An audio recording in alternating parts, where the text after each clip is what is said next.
Halo teman-teman kos-kosan, gimana kabar kalian? Baik-baik saja kan? Chapter 48 manga Boruto telah resmi dirilis tanggal 20 Juli kemarin. Seperti biasa, manga Boruto tidak pernah basa-basi dalam bercerita alias langsung masuk ke inti cerita Boruto. Ini tidak mengejutkan karena manga ini terbit 1 bulan 1 kali. Yuk langsung aja, inilah pembahasan manga Boruto chapter ke-48 dari Abdikos. Check it bro.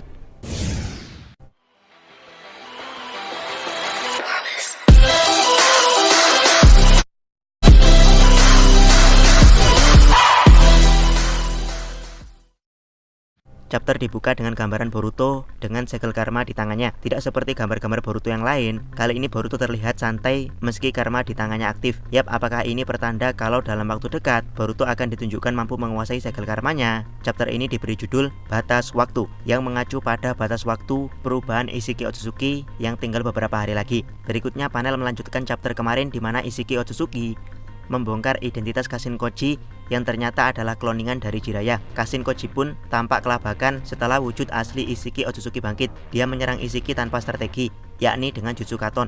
Namun serangan Kashin Koji hanyalah ampas. Isshiki yang telah menjadi sangat-sangat powerful hanya berjalan santuy menuju Kashin Koji sambil terus mengecilkan api Katon Kashin Koji.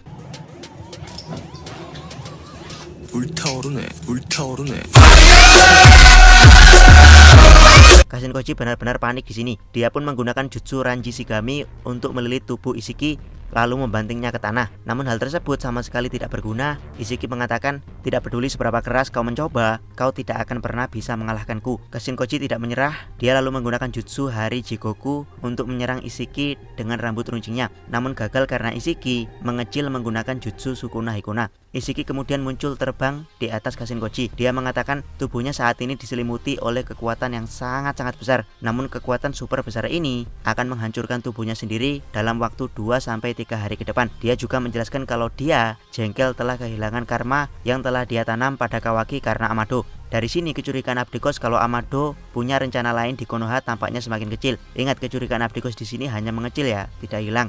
Setitik dalam hati Abdikos masih curiga kalau Amado punya tujuan lain di Konoha. Lanjut, Isshiki menegaskan pada Kashin Koji kalau saat ini dia hanya dimanfaatkan Amado. Amado tahu batas kekuatan Kashin Koji hanya cukup untuk membangkitkan wujud sebenarnya Isshiki dari Jigen. Namun untuk mengalahkan Isshiki yang telah bangkit dengan kekuatan maha dahsyat, Kashin Koji jelas tidak punya harapan. Namun Kashin Koji tidak peduli dengan hal tersebut. Dia tetap pada jalan ninjanya sendiri, walaupun itu adalah jalan ninja yang telah direncanakan oleh Amado sekalipun. Kashin Koji pun mengatakan, "Cukup bacotannya Isshiki, yuk gelut lagi kita." Dia pun masuk ke Saki mode dan mulai kembali serius menantang Isshiki.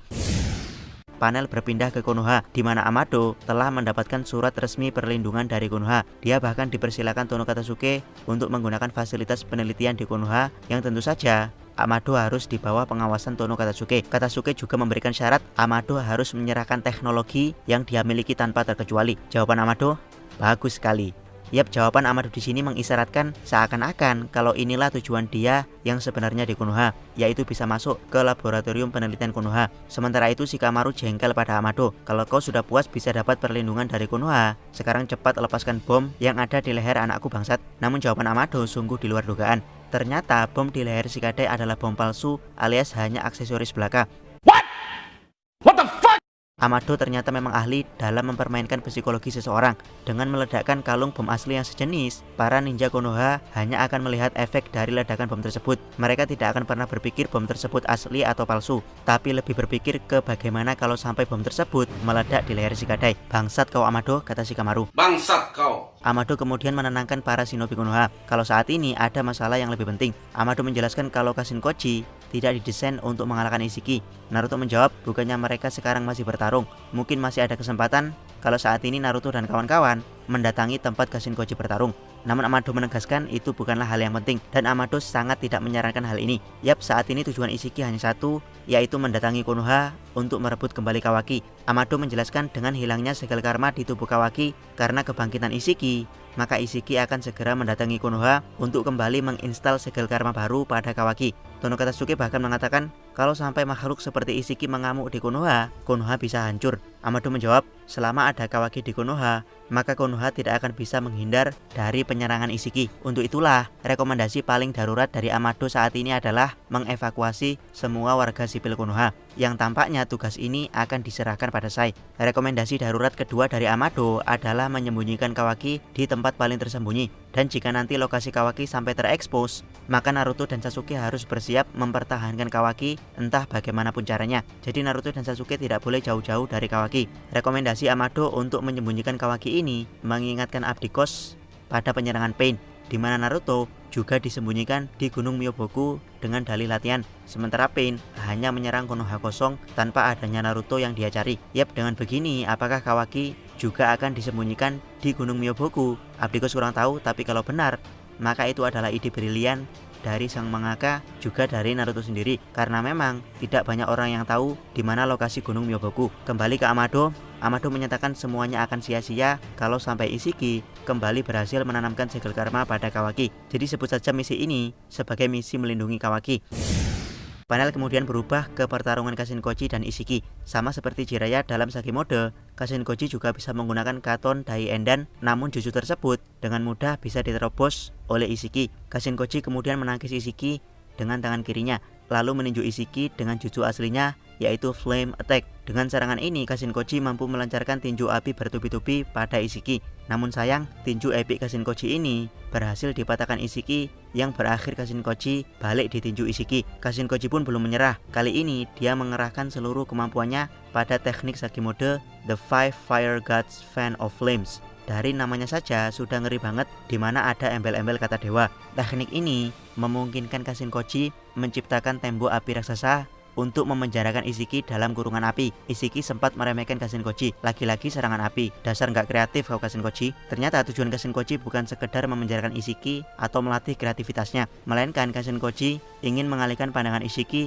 dari Rasengan raksasa Kashinkoji. Jadilah pilihan Ishiki hanya dua, yaitu terbakar tembok api atau terkena serangan Rasengan raksasa. Namun sungguh mengejutkan, Ishiki mengaktifkan mata roda dharma miliknya untuk mengeluarkan jutsu rahasia Daikokuten. Jutsu ini memungkinkan Ishiki untuk mengembalikan semua benda yang dia kecilkan menggunakan jutsu Sukuna Hikona. Yap, semua benda yang dikecilkan Ishiki hingga menghilang sebenarnya tidak benar-benar hilang, melainkan hanya dipindahkan ke sebuah dimensi, yang mana di dimensi tersebut waktu tidak mengalir. Dari dimensi tersebutlah Ishiki memanggil kembali benda-benda tersebut dengan jutsu rahasia Daikokuten. 3 pilar yang dikembalikan Ishiki secara tiba-tiba sukses menjepit kaki dan tangan Kashinkoji. Setelah Kashinkoji terjepit, Ishiki kembali menceramai Kashinkoji tentang kebanggaannya sebagai seorang shinobi yang hanya dimanfaatkan Amado. Singkatnya, sebelum Ishiki benar-benar membunuh Kashinkoji, dia memberitahukan ke Kashinkoji kalau dia benar-benar akan membunuh Amado. Apakah kau punya request pada Amado, Kashinkoji? Sebagai mantan rekan, aku akan mengabulkannya untukmu.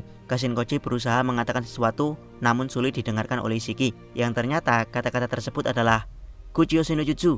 Yap, di saat-saat akhir pun Kashinkoji sepertinya tidak menyesali dirinya yang dimanfaatkan Amado. Dia terus berpikir jernih untuk kabur menggunakan Kuchiyose. Sementara Ishiki menyangka Kashinkoji kabur karena ingin balas dendam sendiri pada Amado. Ishiki tampaknya tidak peduli lagi dengan Kashinkoji yang kabur dalam keadaan cacat. Dia yang telah menyempurnakan jubahnya langsung teleport menuju Konoha. Sementara itu di Konoha, Boruto sok-sokan ingin ikut bertempur bersama Sasuke dan Naruto melawan Ishiki yang akan segera datang ke arah mereka. Naruto sudah menegaskan kalau Boruto tidak bisa ikut bertarung kali ini karena lawan yang akan mereka hadapi benar-benar monster yang sangat powerful. Tapi Boruto terus ngeyel dengan berargumen kalau melawan Jigen saja Naruto dan Sasuke sudah kalah, bagaimana mereka bisa menang dengan lawan yang benar-benar lebih kuat dari Jigen. Karena terus membacot, Sasuke akhirnya membungkam bacotan Boruto dengan mengatakan, "Boruto, kami siap mati demi Konoha. Bagaimana denganmu? Apa kau siap mati demi desa?" Boruto langsung mingkem, tidak bisa menjawab. Dalam situasi panik inilah Naruto dikejutkan dengan informasi serangan musuh. Yap, cakra yang tidak terdeteksi telah muncul di dekat Konoha, yang tentu saja kita tahu cakra itu milik siapa. Yap, sang powerful Ishiki telah terbang di atas Konoha, bersiap memporak-porandakan desa tersebut demi mencari sosok Kawaki.